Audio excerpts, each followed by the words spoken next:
मित्रों नमस्कार, आपका स्वागत है। मित्रों मैं पिछले कुछ दिनों से चर्चा कर रहा हूँ कि यमुना जी दिल्ली में कितनी गंदी हो गई है, मैली हो गई है। मैली क्या मतलब उनकी हत्या कर दी गई है। लेकिन अब चूंकि उत्तराखंड में बारिश हो रही है, हिमाचल में बारिश हो रही है, तो उसके कारण यमुना में पानी बढ़ा है।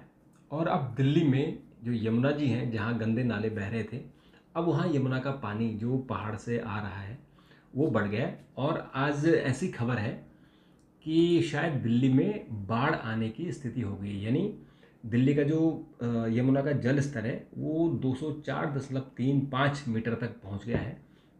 और ये 204.5 मीटर है वो खतरे का निशान है। यानी जो दिल्ली में अगर आपने देखा होगा, एक लैंडमार्क है, एक आइकॉनिक ब्रिज है अंग्रेजों का बनाया हुआ, एक लोहे का ब्रिज है। उस लोहे के ब्रिज में नीचे ट्रेन चलती है और ऊपर उसकी बस चलती है। और वो आज का नहीं है, वो 200 साल पहले अंग्रेजों ने बनाया था। तो वो एक निशान है।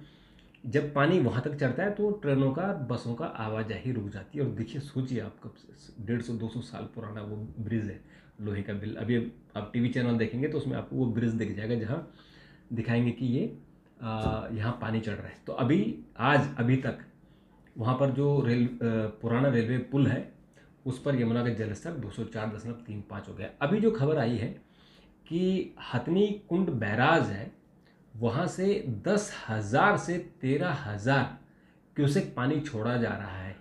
और जब हथनी बैराज जो हिमाचल से जब यमुना जी आती हैं दिल्ली की तरफ, हरियाणा की तरफ, तो वहाँ पे हथनी कुंड बैराज है। तो हथनी कुंड बैराज से जब पानी छोड़ा जाता है तो उसको दिल्ली आने में करीबन 2 दिन लगते हैं, यानी 70 घंटे के आसपास लगते हैं। तो वो जब दिल्ली पहुंचेगा तो समझो कि दिल्ली में जो लोहे का ब्रिज है वो डूब जाएगा, और उसके बाद जो उसके आसपास की झुग्गियाँ हैं वो डूब जाती हैं।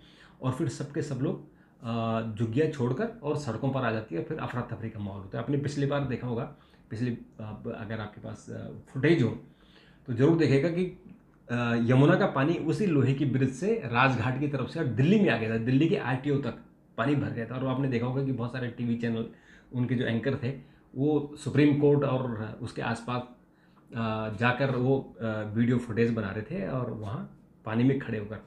तो बड़ा इंटरेस्टिंग सीन था वो, कि यमुना का पानी शहर में, यानी दिल्ली में घुस गया था। तो वो स्थिति ऐसा लग रहा है अभी कि जैसे पहाड़ों में लगातार बारिश हो रही है, तो यमुना जी में पानी 204.5 मीटर जो डेंजर लाइन है वो क्रॉस कर जाएगा। और ये तो अभी हो गया है, मैंने 204.35 मीटर तो अभी पहुंच गया है। और 204.5 मीटर यानी लगभग आप सोचे कि 0.14 मीटर और चढ़ना है पानी को, तो डेंजर लाइन पर आ जाएगा। तो आज जो दिल्ली के मंत्री हैं, भारद्वाज, तो सौरभ भारद्वाज, ये सिंचाई और बाढ़ नियंत्रण मंत्री, इन्होंने कहा है कि हमने जो नाव हैं उनकी तैयारी कर ली है, और जो अपने जो सुरक्षा कर्मी हैं या जो दूसरे लोग हैं उनकी पूरी तैयारी कर ली है। और अगर ज़रूरत पड़े तो फिर वहाँ जाना पड़ेगा। अवरोध जो भी जो ज़रूरत पड़ेगी, जैसे झुग्गियों में लोग फंस जाते हैं उनको बाहर निकालना होता है तमाम। और जो यमुना का पानी है वो दिल्ली की इस तरफ, यानी नई दिल्ली में ही नहीं घुसता है। वो जो जमुना पार है, जिसको जमुना पार कहते हैं, जो खजूरी खास है, और उस पूरे इलाके में पानी भर जाता है। यमुना बिहार में पानी भर जाता है।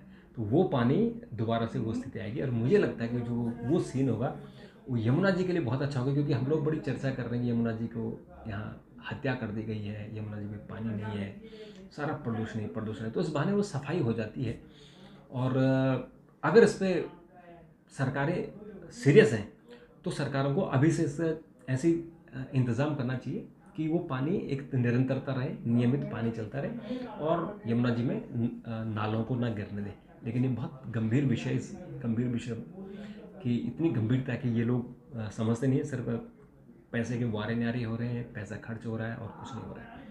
तो मित्रों, हम लोग इंतज़ार करेंगे। और मुझे तो बड़ी खुशी है क्योंकि मैं उत्तराखंड से हूँ, और मैं चाहता हूँ कि यमुना जी दिल्ली में ऐसे ही वेग से बहे जैसे कि उत्तराखंड में बहती है, और ऐसे उसका पानी निर्मल हो। और उसी यमुना के पानी से ही दिल्ली वालों की जो पीने का पानी का इंतज़ाम हो रहा है वो यमुना से ही होता है।